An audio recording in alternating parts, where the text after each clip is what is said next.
Morjesta. Tänään olisi aiheena Dayton Audio IMM6 kalibroitu mikki Androidille ja Apple-laitteille. Tästä vähän kerro asennuksesta ja sun muusta ja sitten käydään testaamassa. Mikki on tämmönen pikkunen kapistus vaan. Menee ihan auki paikkaan normaalisti. Tosi jos sitä iPhoneen laittaa, niin tarvitsee adapteriin, mutta Android menee, tai suurimpaa osa Androidista menee vaan ihan laittamalla. Ja mä voin vaikka tää kalibroinnista nyt kertoa seuraavaksi. Täällä on kyllä ohjeet siihen täällä lapus, mutta mä kerkesin kalibroimaan jo. Tossa lukee.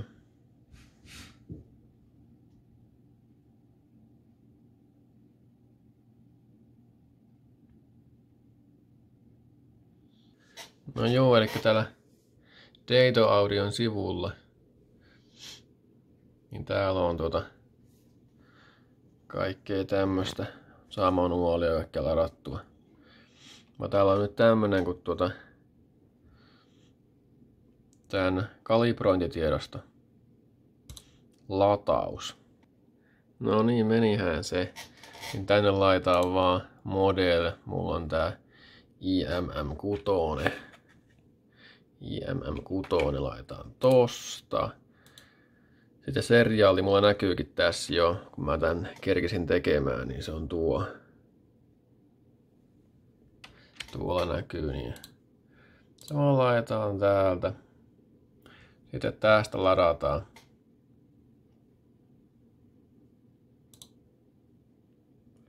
No, ja se on sieltä ladattu. Sitten se on tämmönen tiedosto vaan, mikä sitä tulee. Tommonen tekstitiedosto, mutta tämän pitää muuttaa tämän tiedoston kalpäätteiseksi. Eikä mulla on tässä nyt tämä. Eli tämän pitää muuttaa tuon tekstitiedoston tilalle. Vaan laitetaan täältä kal. Oho. Ei kumminkaan. Caps Lock päälle, eli kal. Näin. Sitten vaan mainitaan, että kyllä. Ja nyt tämä tiedosto siirretään puhelimeen. Piti vaihtaa vähän huonompaan puhelimeen, kun ei tuo johto tästä riittänyt, mutta mitä pienestä, niin täältä otetaan tää Galaxy S10 auki. Täältä laitetaan phone. Ja sitten täällä on tämmönen kuin Audio Tool-kansio. Avataan se. Ja siirretään tänne näin tämä tiedosto. Elikkä se on mulla nyt tämä.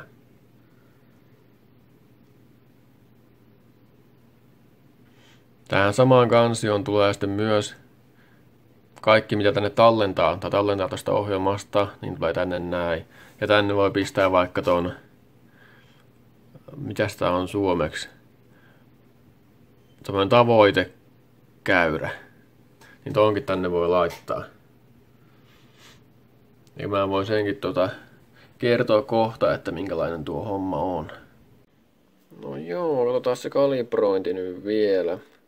Eli avataan tuo täältä ja laitetaan menua ja täältä load call ja valitaan tuo meidän oma tosta. Ja se oli sillä selvä. Eli se oli näin yksinkertainen homma. Sitten täältä voi vielä katsoa jos haluaa tän kurvin tänne laittaa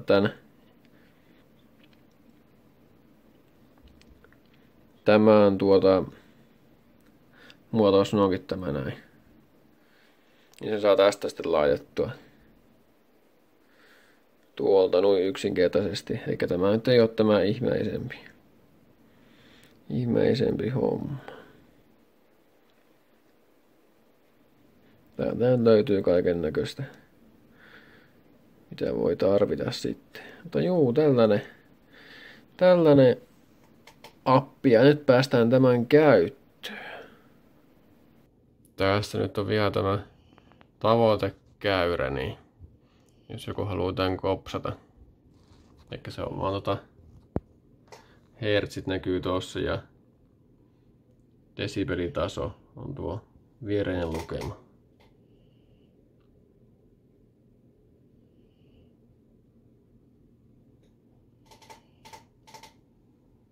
Tehdään tämmönen pikainen testi. Ja mulla on tämmöset joku kaiuttimet tässä. Tämmönen käppärästä tulee. Eikä aika hyvin tätä mun käyrää vastaavaa. Lähdetään testaamaan auton tätä seuraavaksi. Että miten tää toimii.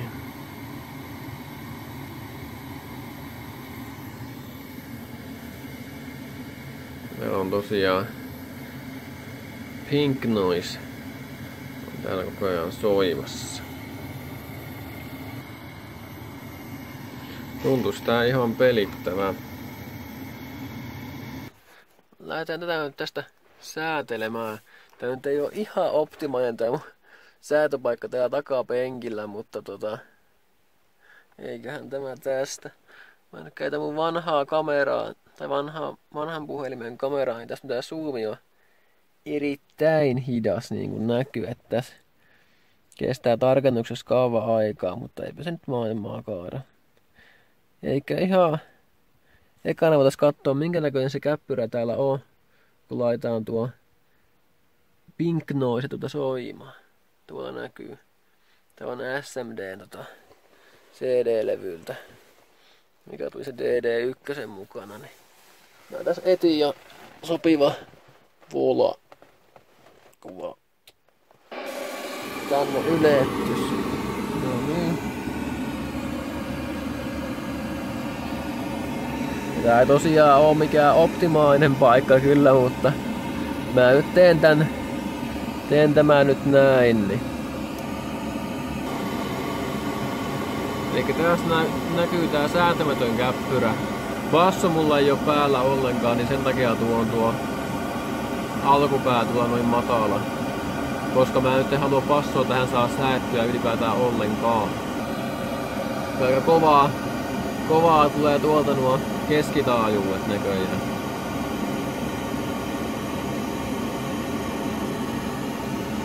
No juu, lähdetään eka kattelemaan vaikka diskanttia tästä näin ja lähdetään siitä sitten eteenpäin. Eli mä otan täältä kaikki muut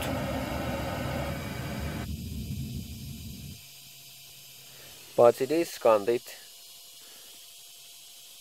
pois päältä. Nyt täällä on pelkkä diskantti. Ja se käppyrä näyttää nyt tältä.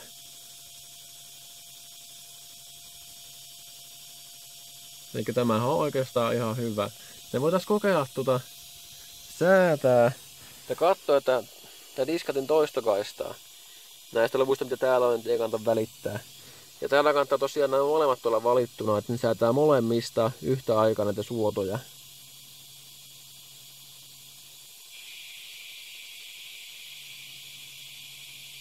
Säätää vaikka tonne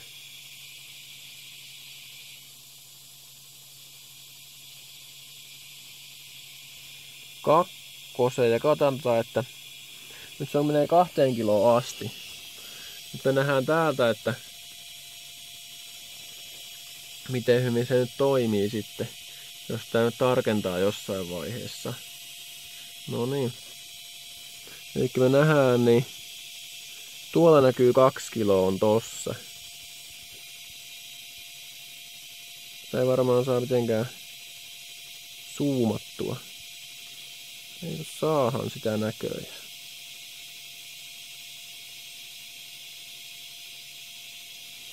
Ja tässä näkyy tämä vähän paremmin, tää diskantti. Ja tuolla näkyy 2 kiloa. Saiskohan tää jotenkin näitä numeroita isommaksi? No niin, mä vaihoin nuo fontit vähän isompaan, näkee tätä käppyrääkin tästä nyt huomattavastikin paremmin. Eli tää nyt menee suolto nyt 2 kiloon asti. Eikö tuo käppyrä näyttää varsin hyvältä tuonne 2 kiloon? Tai no, jonkin 3 kiloa ja tonne asti. Että nää vois periaatteessa mennä tonne. Säätää tätä vähän.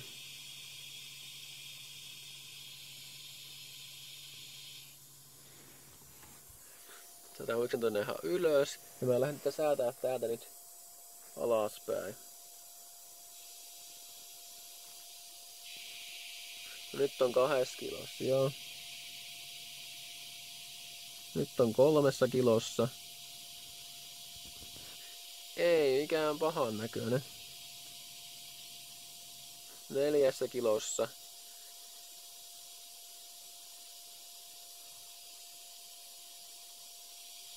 Kolme puoli. Nyt on 3 kilossa.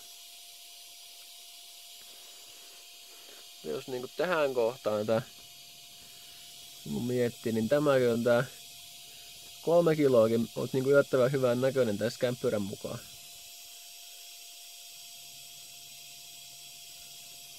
En mä ihan että noin alas viitti laittaa.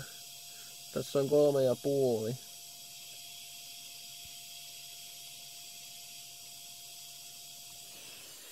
Täällä on 3,5 kiloa. Mulla on linkvitsiä täällä. Low passia, high passina ja pass filteri on tossa 3,5 kilossa nyt. Nyt tää käppyrä on ihan hyvän näköinen. Voit ottaa vähän tuo 8 kiloa pois.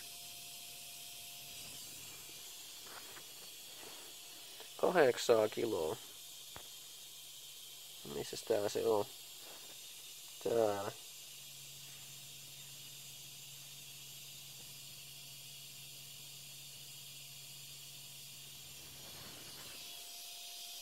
Nyt se on ton näköinen. Otetaan vielä vähän lisää.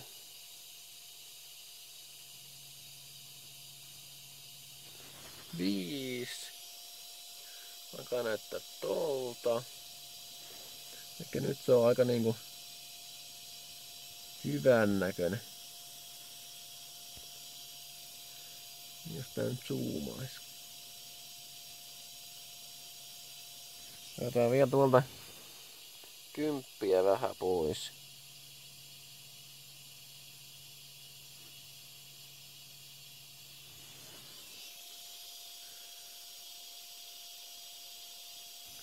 No joo, nyt se alkaa olla tosi lähellä kyllä. Ton tarkemmasta tällä nyt ei sitä saa.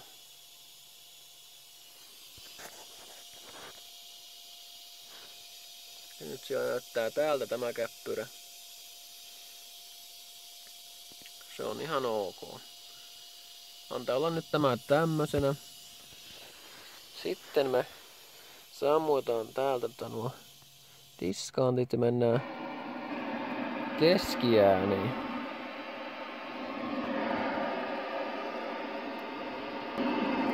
Noin. Me nähdään tää keskiäänien käppyrä täällä niinku nyt.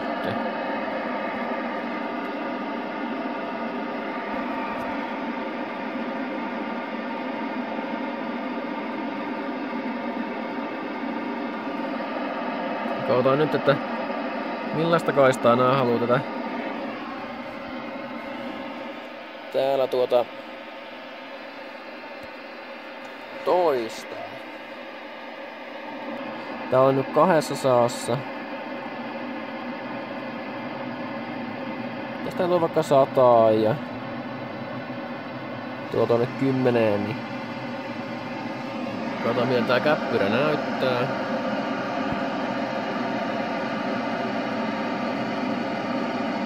Joo, eikä nää menee tonne noin 200 Hz asti. Ja ylhäältä menee johonkin 5 kiloon noin niinku suunnilleen. Eikä vetää niin ne taajuudet täältä.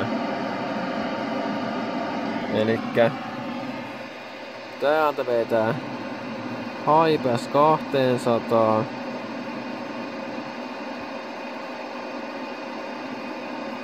Ja tämä low passi 5 kiloon.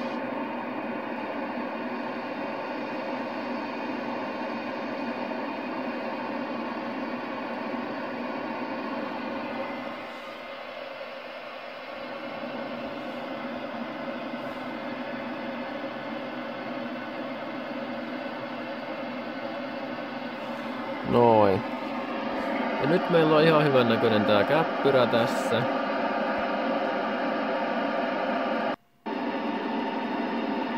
Tänne voisi tosiaan laittaa tää keskiarvotoiminnan päälle. Se näyttäisi niinku vähän niinku noin tarkemmin, mutta mä en tykkää itekään, että tätä offia tää on jotenkin omasta mielestä parempi. Ja täältä saa vaihtoa tän nopeudenkin.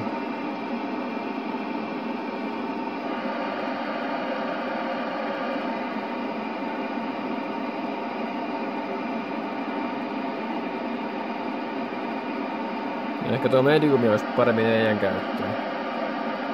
Ettei ihan näin nopeasti mene nuo. Tai tää slow.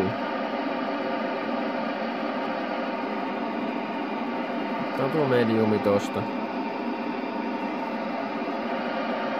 Joo, lähdetään sitten veteen ne taajuukset tosta alaspäin. Eikä tuo 500 saa vetää ihan älyttömästikin alemmas. 500-600 ja semmoista. Eikä täältä. Oho.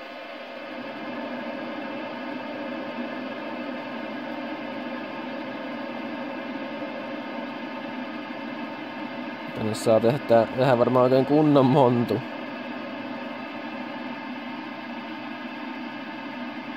Kyllä vetää sitä ihan näin vaan.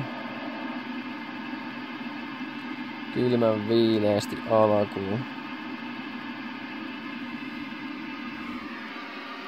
No niin, nyt näyttää jo huomattavasti paremmalta.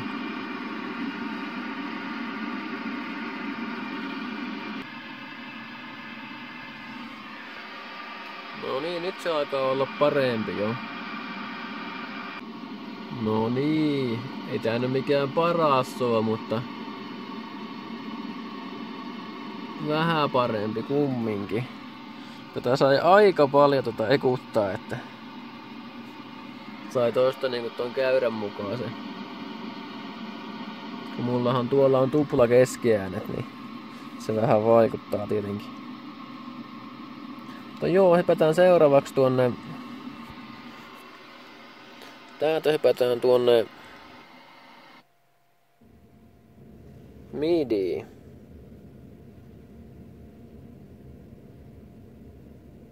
Oho, tuolta. Noin, nyt ollaan midin parissa. Elikkäs miltäs tämä käppyrä tää näyttää?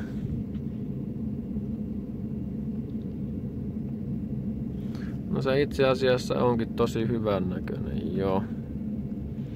Kokeillaan täältäkin vetää nää suodot auki. Se oli 50 350 näköjään.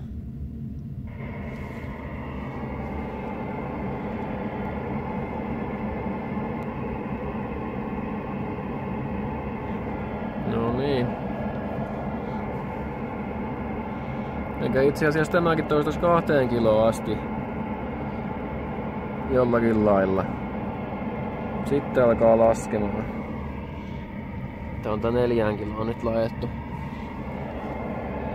Mutta tämä mulla on midinä, niin ei tää näytte mennä 500 Hz ylemmäs ikinä mitenkään. Tuolla on aika paha.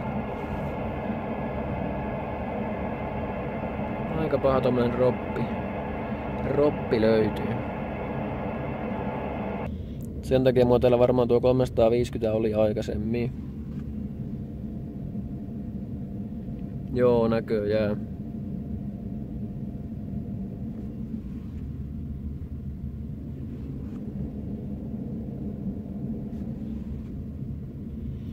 Antaa olla tuo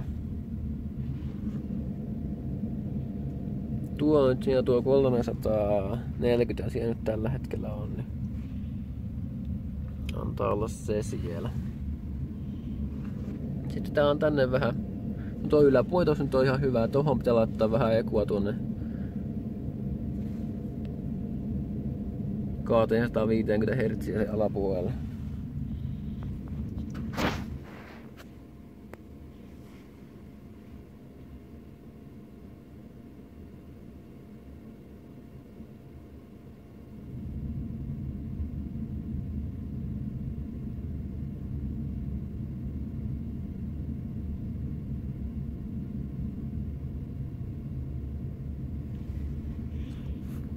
No niin, nyt se olisi niinku siinä.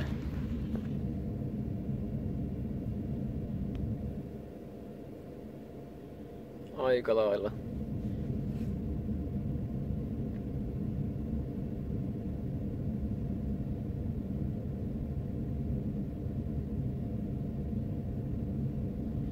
Aika lailla olisi siinä.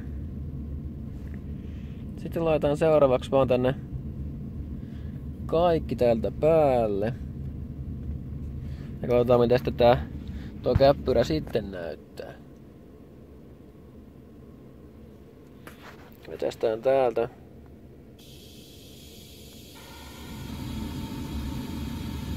Suppari on täytyy laittaa, kun se ei oo vahvisti nyt päällä.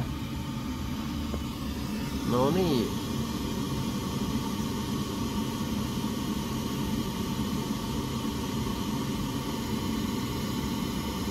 Onhan tää nyt huomattavasti paremman näköinen kuin se lähtötilanne.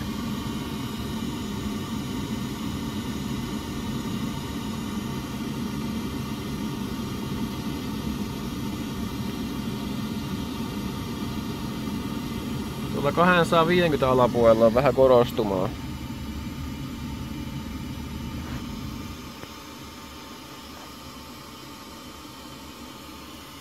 Kokeillaan sitä, että laittaa johtuuko se nyt kummasta sitten. Kokeillaan laittaa tätä midiä täältä vielä.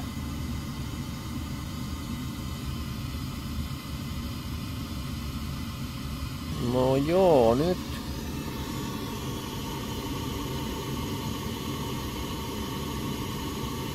Nyt se on paremman näköinen. Ton paremmaksi tämä en saanut tehtyä.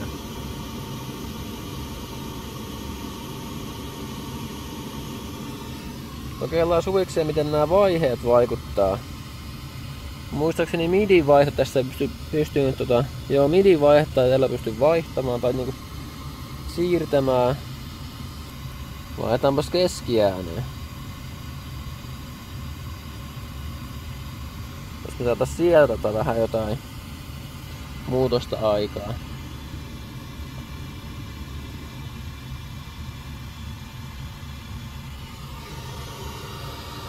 No niin.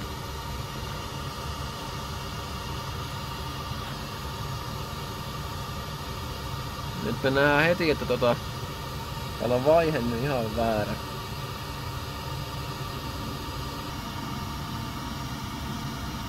Tulee tämmöset droppia justiin tuonne jaon lähelle. Jakotaajuuden lähelle.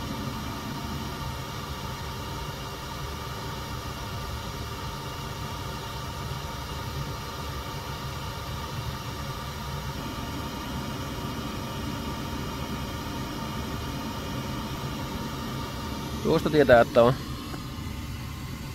tuo vaihe pielessä. Tuolta sitä säätää.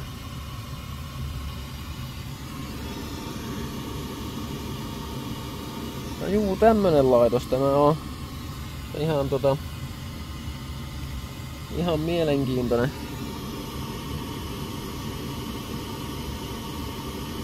Nyt pitää kokeilla, että kuulostaako tää paremmalta. Mä seivaan tän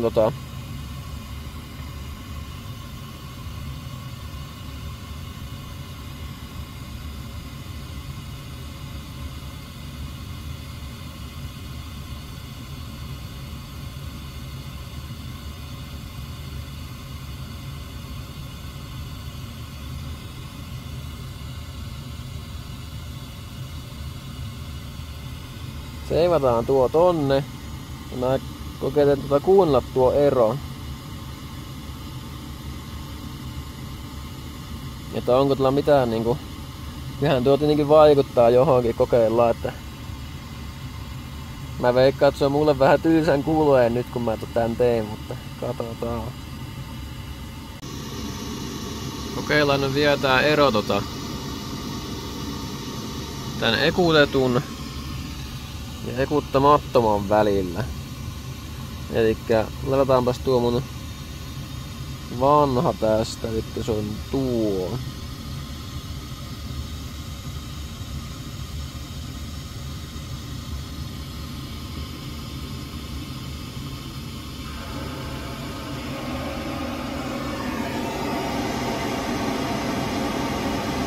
Kuulostaa aivan erilaiselta.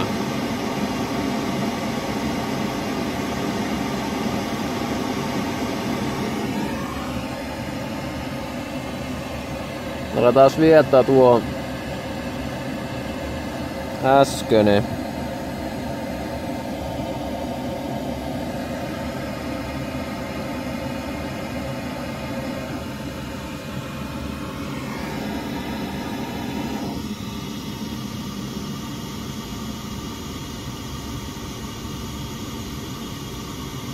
Se on kyllä älytön ero nyt näillä. Tässä niinku äänessä. Mutta onko tämä nyt paremman kuulonen? Tuon käyrän mukaanhan mä sen laitoin, mikä tuossa näkyy. Niin. Onko tämä nyt paremman kuulonen, niin se on ainakin ihan eri asia. Mutta niinku iso erohan näiden välillä on. No niin, täältä näyttäisi lopputulos. Melkoiset ekutukset on kyllä nytte. Näin me saatiin se oikeanmuotoinen kaista. Toistokaista siihen niin. Näin se vaan meni. Tää aika paljon joutui ekuttaa, mutta ihan hyvä lopputulos tuli omasta mielestä kyllä. Katsotaan sitä alkuperäistä vielä niin. Loadia laitetaan. Olikohan se tuo Joni Flatti kenties. Niin tässä oli tämä ihan tää lähtötilanne. Että kaikki oli ihan flättinä. Sitten mä vähän sitten tasoja korjasin tällä näin. Että sai sen vähän niinku parempaan muotoon ne kaistat ja näin poispäin. Mulla on täällä tämä Helixin URC.3, niin mä voin tällä vaihtaa sen muistipaikan nopeasti. Eli mä pystyn helposti kuuntelemaan sen eron. Se niin samasta kohtaa, samasta biistä niin heti. Niin se auttaa huomattavasti huomaamaan se eron. Mikä tuon ekutuksen vaikutus on. No joo, ja sitten lopputulokseen. Pakko myöntää, että kyllä toimii. Tai yllättävänkin hyvin, että mä olisin voinut uskoa, että se niin iso ero on. Mutta siis suuri asia, mikä tässä muuttui, oli keskiääni. Eikä tuo keskiääntä piti ekuttaa. Mullahan täällä tupla 10 tuuman keskiäänet. Niin totta kai se tavallaan vähän niinku tahto dominoida. Ja se tietenkin huononti äänen laatua, kun kuunteli sitä autossa. Kun se ääni kuuluu ovesta, eikä niinku siitä vaan tullut niinku tavallaan tuilasin suunnasta, kojelauvalta. Elikkä nyt se, kun sen ekutti niinku järkevämmäksi, niin nyt tässä autossa on selkeästi parempi äänenlaatu. Eli tää on nyt niinku vähän niin pienellä tasolla Tää on vähän niinku sama kuin olisi jossain vakioautossa. Niin vakioäänentoistolla aika niinku samantyylinen, että se on niinku vähän semmonen niinku mitään sanomaton oikeastaan. Kun on tottunut, että se keskein tulee ihan hemmetin lujaa, niin nyt ei sitten tuukkaa, mutta nyt kyllä kuulostaa paremmalta. Ja nyt vaikka midin taso ei noussut yhtään, niin midi hakkaa ihan älyttömästi lujempaa. Kun voi se keskiääni dominoi sitä niin pahasti. Ja diskantin tasoa piti nostaa aika paljonkin. Niin paljon, että se alkoi vinkumaan, tai nuo diskantit vinkuu nyt jonkun verran. Vaikka mulla on Sound Digitalin vahvistimessa. Oliko se 400.2, mikä mulla siellä on, niin mulla on siinä taso nyt minimissä. Tai siis kaini tai levelihän noissa on, niin se on minimissä. Mutta silti vinkuu jonkun verran, mutta se johtuu sitä vahvistimesta, että pitäisi se päivittää uudempaa vaan, niin, kun se on se Evo 2. Ja nyt on uusi jo Evo 4, että jos semmoiseen vaihtaisi seuraavaksi sitten, niin pääsisi varmaan sitten vinkunastakin eroon tai vastaisi johonkin parempaan diskanttipäätteeseen kuin Sound Digitali. Mutta juu, eipä siitä sen enempää. Niin. Ja sitten samalla mä puotin diskantin high pass filteriä, se oli jossain 5 kilossa, niin mä puotin se, oliko se 4 vai 3,5 kiloa. Ja se vaikutti ihan huomattavasti siihen, että mistä se ääni nyt kuuluu. Eli nyt se nyt kuuluu selkeästi tuolta kojen lauvalta, tai vaikka niin konepelliltä, vaikka miten se nyt ajatteleekaan, niin kun se ennen kuului niin kuin, täältä kauempaa, se kuuluu enemmän kauempaa se ääni, nyt se kuuluu eestä paljon paremmin. Ja se on varmaan niin kuin se niin kuin äänenlaadullisesti paljon parempi sitten. Mä nyt en äänenlaadusta tiedä itse yhtään mitään, mutta pakko myöntää, että nyt on niin kuin paremman kuulonen. Niin kuin, varsinkin jos niin kuin kuuntelee miesten laulamia, jotain miesten, just mikä mies laulaa, niin se kuulostaa huomattavasti paremmalta. Ja kyllä naisenkin ääni kuulostaa paremmalta, mutta se on niin kuin se miesääni, niin se kuulostaa ihan älyttömästi paremmalta nyt. Se oli ennen semmoista vähän niin kuin puuroutunutta ja semmoista, ja nyt se on ihan älyttömän semmoinen tarkka tai semmoinen niin kuin hyvän kuuloinen, huomattavasti parempi kuin ennen. Ja se muista oli just se niin kuin laulaja ääni nyt on paljon parempi kuin mitä oli aikaisemmin. Ja se nyt on suuri ero, ja nyt, nyt tosiaan se ääni kuuluu tuolta kojen lauvalta, kun ennen se kuului niin kuin taaempaa. Mutta pakko myöntää, että tosta oli yllättävän paljon hyötyä, vaikka tuo oli tommonen halpis mikki. Tekisi mieli kokeilla paremmalla mikillä vielä. Ehkä mä hommaan se, oliko se UMIK 1 vai mikä se oli, niin ehkä mä hommaan sen sitten seuraavaksi testeihin. Ja katsotaan, että saisiko sillä vielä parempaa äänenlaatua. Se nyt ei ihan hirveän kallis kuitenkaan ollut. Ja tuo puhelinhan sitä hankaloitti sitä hommaa, kun mulla piti olla puhelin käytössä. Sitten piti tablettia yhtä aikaa käyttää, niin se oli ihan hirveän hankala. Sais molemmat tehtyä tabletilla sitten, niin se ehkä nopeuttaa vähän sitä hommaa. Tai niin kuin helpottaa. Mutta juu, ne on niitä tulevaisuuden juttuja sitten ehkä jossain vaiheessa. Mutta tämäkin auttoi ihan älyttömästi jo tämä pikkunen IMM6, niin tämä auttoi jo yllättävän paljon tuohon niin kuin äänenlaadullisesti. Mähän en mitään äänenlaadusta tiedä, mutta mä tiedän, että mä saan tällä säädettyä sen niin kuin, ainakin ne tasot sun muut saan säädettyä paljon järkevämmäksi. Kun mä näen sen käppyrän, miltä se näyttää, se toistokaista. Mutta joo, tämmönen video nyt tähän väliin ja katsotaan, jos tähän tulee sitten jatkoa joskus myöhemmin. Morjens!